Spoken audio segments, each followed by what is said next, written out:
பரவாயில்லைங்க. பச்சை குழந்தை குடிக்கிற பாலை இந்த படுபாவி பையன் ஃபீடிங் பாட்டிலோட புடிங்கி குடிச்சிட்டாங்க.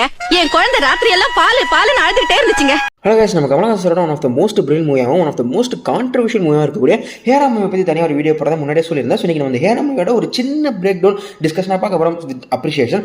ஸோ இந்த வீடியோவில் நீங்கள் எதிர்பார்க்கறது உங்களுக்கு தெரியாத சில விஷயம் இருக்கலாம். ஸோ ஸ்கிப் பண்ணாமல் இந்த வீடியோ ஃபுல்லாக பாருங்கள், கண்டிப்பாக இன்ட்ரெஸ்டிங்காக இருக்கும்.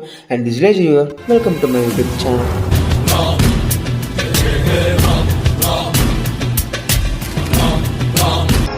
காந்தியோட மகன் நான் இங்கே தான் இருப்பேன். ஓகே, ஹேராம் இந்த படத்தோட கதைங்கிறது நிஜத்துக்கும் ஃபிக்ஷனுக்கும் நடுவில் நடக்கக்கூடிய கதை அப்படின்னு சொல்லலாம். அதாவது ஹிஸ்ட்ரியில் உண்மையிலே ஒரு சம்பவம் நடந்திருக்கும். ஸோ அந்த இடத்துல ஒரு ஃபிக்ஷனல், அதாவது கற்பனையாக ஒரு கேரக்டர் உருவாக்கி அவன் அந்த இடத்துல இருந்தால் என்ன பண்ணியிருப்பான், அவனோட கதைக்குள்ள என்ன மாதிரி அமைஞ்சிருக்கும், இப்படி தான் இருந்திருப்பான், இந்த மாதிரி சம்பவங்கள் தான் பண்ணியிருந்திருப்பான், அந்த மாதிரியான ஒரு சஃபரிங்குள்ளே தான் போயிருந்திருப்பான்னு சொல்லிட்டு சொல்லக்கூடிய ஒரு கதை தான் இது. உண்மையாக நடந்த ஒரு ஹிஸ்ட்ரி ஈவெண்ட்டில் ஒரு ஃபிக்ஷனல் கேரக்டர் இவர் உள்ள கொண்டு வந்து அந்த கதையை நடத்திருக்காரு.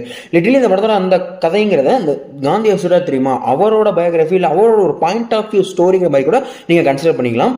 ஒரு fictional history or fictional biography அப்படிங்கிறத படத்தை மென்ஷன் பண்ணோம். இதுதான் அந்த படத்தோட ஸ்டார்டிங்கில் சாக்கியத்ராமோட பேரனா இருக்கக்கூடியவரும் அந்த டாக்டரும், அதாவது அப்பாஸும் ரெண்டு பேருக்கு நல்ல அந்த கான்வர்சேஷன் போயிட்டு இருக்கும்.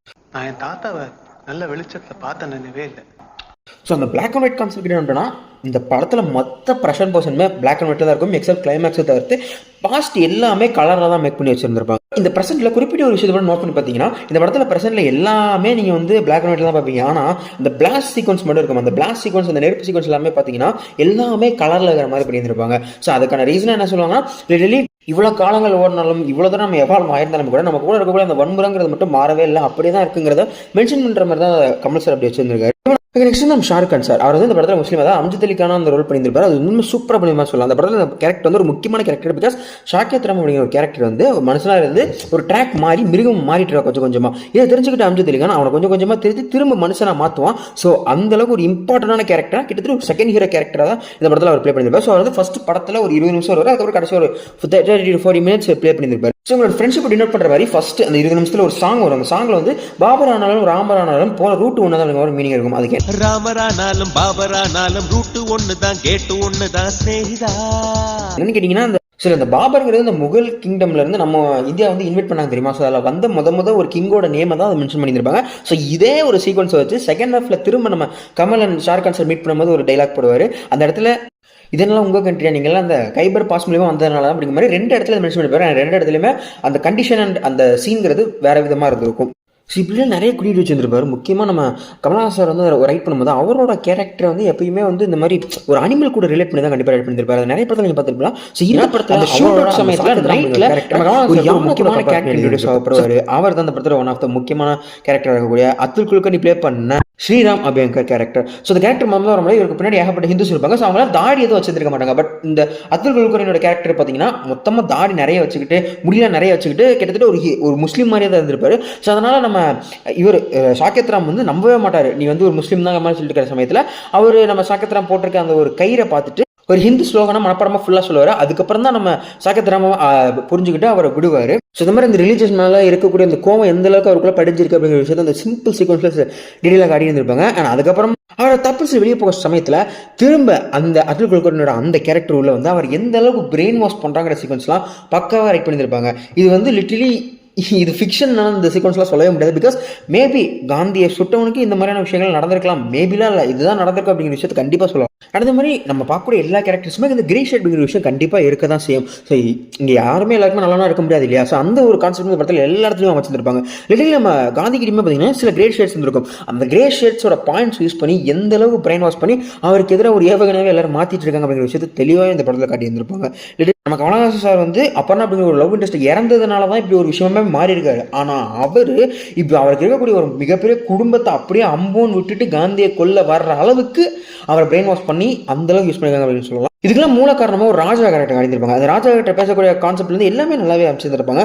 இதுலேயும் ஒரு 2 சீக்வன்ஸ் முக்கியமாக இருக்கும். முக்கியமாக நம்ம இவரோட ஃப்ரெண்டாக இருக்க லால்வானிக்கு ஒரு வேலையை போட்டு கொடுப்பாரு. ஸோ அதாவது உன்னால எனக்கு ஒரு காரியம் ஆகுது, உனக்கு நான் காரியம் பண்ணுறேன், நீ எனக்கு யூஸ்ஃபுல்லாக இருக்க, அதனால் அப்படிங்கிற மாதிரி மென்ஷன் வந்திருக்கும். ஸோ இதுக்கு எக்ஸாக்ட் ஆப்போசிட் சீனாகவே ஒரு விஷயம் அமைச்சிருந்திருப்பாங்க. ஒரு குதிரை ரேஸ்க்கு அப்புறம் அந்த குதிரை விழுந்தது மூலியமா குதிரைக்கும் அடிபட்டுரும் பயங்கரமா, அண்ட் ஸ்ரீராம் அபியங்கர் அவருக்கும் அடிபட்டு ஹாஸ்பிட்டல் அட்மிட் பண்ணிடுவாங்க.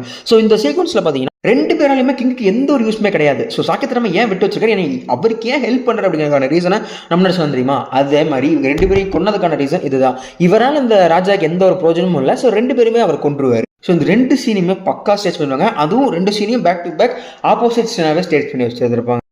இந்த படத்தில் கடைசி 30-40 மினிட்ஸ்க்கு ரொம்ப முக்கியமான ஒரு கான்செப்ட் எல்லாத்தையுமே ஸ்டஃப் பண்ணி வச்சிருப்பாங்க. ஸோ இந்த படத்தில் அந்த கடைசி 30-40 மினிட்ஸ் பார்த்தீங்கன்னா இந்த படத்தில் மொத்த கதை என்ன, எதை நோக்கி இந்த படம் போயிட்டு இருக்கு அப்படிங்கிறது ஒரு கம்ப்ளீட் படம் பார்த்த ஃபீலை கொடுத்துருக்கும்.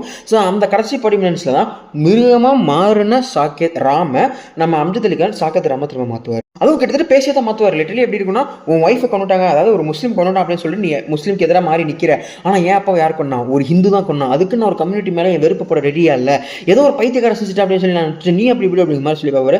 அவன் என்னதான் இருந்தாலும் மாற மாட்டான் அப்படிங்கிறது தெரிஞ்சுக்கிட்டு, சரி உனக்கு அப்படி யாரையாவது கொண்டுதான் ஆகும்னா நீ என்ன கொண்டுடு, அவங்கள விட்டுடு அப்படிங்கிற மாதிரி சொல்லும் போது தான் அவனுக்கு டக்குன்னு சாக்கியத்தை நமக்கு சுரன் அடிச்ச மாதிரி இருக்கும். ஸோ அது கொஞ்சம் கொஞ்சமாக அங்கிருந்து சேஞ்ச் ஆகிறவன் எந்த அளவுக்கு மாறி நிற்பான்னா, முஸ்லீம் மேலே வெறுப்பாக இருக்கக்கூடிய ஒருத்தன் முஸ்லீமாக இருக்கக்கூடிய தம்பி அம்ஜத் அலி கான் ஒருத்தன் அடிச்சிட்டான்னு ஹிந்துவே கொண்டுருவான். இது ஸ்பிளிட் ஆஃப் த செகண்ட்ல அந்த சீக்வன்ஸ்ல நடந்திருக்கும். அது உண்மையுமே பெர்ஃபெக்டாக மேக் பண்ணி கொடுத்துருப்பாங்க. அண்ட் அதுக்கப்புறம் அம்ஜத் அலி கான் தூக்கிட்டு போனதுக்கப்புறம் அங்கே நடக்கூடிய மிகப்பெரிய ஷார்ட் அவுட் சொல்லிட்டு மனசு ஒரு மிகப்பெரிய கில்ட்டுக்குள்ளே போகிற மாதிரி அங்கே ஒரு சீக்வன்ஸே நடந்திருக்கும். கில்ட்டில் கமலஹாசன் பழுது அழக்கூடிய சீக்வன்ஸ்லாம் அவ்வளோ பயங்கரமான மனசு நடிச்சிருப்பாரு. அவ்வளோ பயங்கரமாக அதை எக்ஸிக்யூட் பண்ணியிருப்பாங்க. அந்த சீனெல்லாம் அவ்வளோ சூப்பராக இருக்கும். இவர் தான் அந்த சமயத்தில் யார் அப்படி ஒருத்தன் வந்தவன் அப்படிங்கிறது யாருக்குமே தெரியாது, எக்ஸப்ட் ஒரே ஒரு ஆள் உயிரோட இருக்கிற அம்ஜத் அலி கான் மட்டும் தான். ஆனால் அவருமே சாகிற சமயத்தில் அப்படி ஒருத்தன் அந்த மிருகத்தை நான் இதுக்கு முன்னாடி பார்த்ததே கிடையாது, நேற்று நான் பார்த்தது என் பிரதர் ராம மட்டும்தான் அப்படிங்கிற மாதிரி சொல்லிட்டு செத்துருவான். அண்ட் அதுக்கப்புறம் ஏகப்பட்ட சீக்வன்ஸ் காட்டுவாங்க. ஈவன் ஒரு குழந்தையோட அடிப்பட்ட காலெல்லாம் காட்டும்போது இந்த குழந்தை என்ன சாமியை கும்பிட போது அது முடிவே பண்ணலை, அதுக்குள்ள அந்த மாதிரியான சோதனையை கொடுத்துட்டு இருக்காங்கன்ற சொல்லக்கூடிய அந்த டைலாக்ஸ் எல்லாமே செம்ம ஹார்டிங்காக இருந்திருக்கும் அந்த சீக்வன்ஸையும் சேர்த்து. அண்ட் ஈவன் இவர் அடுத்த நாள் காந்தி கிட்ட கூட்டிகிட்டு போய் இவருக்கு மகாத்மாங்கிற பட்டமெல்லாம் கொடுப்பாங்க. லிட்டரலி இதெல்லாம் கேட்கும்போது அந்த மனசு மீள முடியாத ஒரு கில்ட்டுக்குள்ளே தள்ளப்படுறாங்கிறதான் உண்மை. அந்த அவரோட நடிப்பை நான் பாராட்டணும்னா தனியாக ஒரு வீடியோ தான் போடணும். அண்ட் இன்னொரு போல்ட் ஸ்டெப் இந்த படத்தில் பார்த்தீங்கன்னா, இந்த படத்தை நிறைய பேர் புரியலன்னு சொல்லுவாங்க. அதுக்கு மேக்ஸிமம் ரீசனாகவும் இந்த ஸ்டெப் இருக்கிறது வாய்ப்பு இருக்குது. பிகாஸ் இந்த படத்தில் பார்த்தீங்கன்னா ஒரு 80% இங்கிலீஷ் அண்ட் ஹிந்தி அந்த மாதிரி ட்ராவலில் தான் போயிட்டு இருக்கும். 20% மேபி தமிழில் போகணும்னு நினைக்கிறேன். ஏன்னா இதில் வந்து தமிழ் பேசுவாங்க, ஹிந்தி பேசுவாங்க, ஹிந்தி தான் பேசுவாங்க, இங்கிலீஷ் பேசுவாங்க அப்படிங்கிற மாதிரி இந்த டப்பிங் அப்படிங்கிற மாதிரி விஷயம் இல்லை. பின்னாடி பேச விட்டு அதுக்கு மேலே தமிழ் டப்பிங் கொடுக்குற மாதிரி எந்த ஒரு விஷயமுமே இருக்காது. யோசிச்சு போகிறாங்க 2000 கிட்டத்தட்ட 25 இயர்ஸ்க்கு முன்னாடி இந்த படத்தை எடுத்த கணக்கு எடுத்திங்கன்னா கிட்டத்தட்ட 26 to 27 இயர்ஸ்க்கு முன்னாடி இப்படி ஒரு ஸ்கிரிப்டை உருவாக்கி இப்பேற்பட்ட ஒரு படத்தை கமலஹாசன் சார் எடுத்து கொடுத்துருந்துருக்காரு. Think about this man. So இந்த படத்தை பார்த்தீங்கன்னா கிளியரான நோட்டா, அந்த காந்தியை சுட்டவன் ஏன் சுட்டான், அவனுக்கு பின்னாடி யார் இருந்திருப்பா, அவனோட கதைகள் எந்த மாதிரி அமைஞ்சிருக்கும் அப்படிங்கிற விஷயத்துக்கான ஒரு கண்ணோட்டம் உங்களுக்கு கண்டிப்பாக கிடைக்கும். அண்ட் லிட்டரலி இது வந்து அதை சொன்ன மாதிரி இது ஒரு உண்மையா பொய்யா அப்படிங்கிற ஒரு கேள்வியில் இந்த படத்தில் கிளைமேக்ஸிமே முடிச்சிருந்திருப்பாங்க. பட் கமலஹாசன் சாருக்கு இது ஒரு செமி ஃபிக்ஷனாக இருக்கக்கூடாது அப்படிங்கிற ஒரு கண்ணோட்டம் தான் அந்த படத்தை மேக் பண்ணியிருக்காரு. அந்த படத்தில் ஒரு ஃப்ளைட்டில் ஒரு டைலாக்காகவுமே அதை மென்ஷன் பண்ணியிருப்பாரு. அந்தளவுக்கு ஒரு பெர்ஃபெக்ஷனிஸ்ட்டாக ஒர்க் பண்ணி பெர்ஃபெக்டாக அந்த படத்தை மேக் பண்ணி கொடுத்துருக்காரு அப்படின்னு சொல்லலாம். ஸோ இப்பேற்பட்ட ஒரு மனுஷன் கிடைச்சதுக்கு இந்தியன் சினிமாவே கொடுத்து வச்சுக்கணும்னு தான் நான் சொல்லுவேன். ஆனால் இவரை வந்து இப்போ நிறைய பேர் ஓவர் ரேட்டட்னு சொல்லிட்டு ஒரு 3 குரங்கு சிரிச்சிட்டு இருக்கு. Kamal is over rated.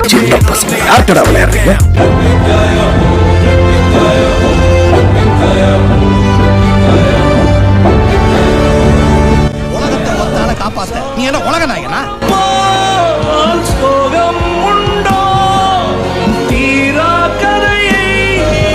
தம்பி நான் உலக நாயகன் தான். ஓகே, வீடியோவில் ஃபைனல் வந்துச்சுன்னா சொல்ல நினைக்கிறேன். ஸோ அந்த படத்தை பார்க்கும்போது எனக்கு தோணுன சில விஷயங்கள் அண்ட் எனக்கு கிடைச்ச சில விஷயங்கள் அவங்க கூட ஷேர் பண்ணியிருக்கேன். ஸோ தப்பாக இருந்துச்சுன்னா கண்டிப்பாக கமெண்ட் சொல்லியிருப்பாங்க. அண்ட் இந்த படத்தை பார்க்கும்போது உங்களுக்கு இந்த மாதிரி விஷயங்கள் தோணுச்சு, எல்லாம் ஏதாவது மிஸ் பண்ணியிருந்தேன் அப்படின்னு நினச்சிங்கன்னா கண்டிப்பாக கமெண்ட் சொல்லியிருப்பாங்க, எல்லாரும் தெரிஞ்சுக்கட்டும். அண்ட் அதே மாதிரி இந்த வீடியோ உங்களுக்கு பிடிச்சிருந்துச்சுன்னா கண்டிப்பாக கமெண்ட் சொல்லியிருப்பாங்க. இதே மாதிரி இதுக்கான பார்ட் 2 ஒரு பெரிய வீடியோ கூட கண்டிப்பாக ட்ரை பண்ணுறேன். சொல்லி முடிச்சுக்கிறேன். இதே மாதிரி இன்னும் இன்ட்ரெஸ்டிங்காக சந்திக்கிறேன். பாய்.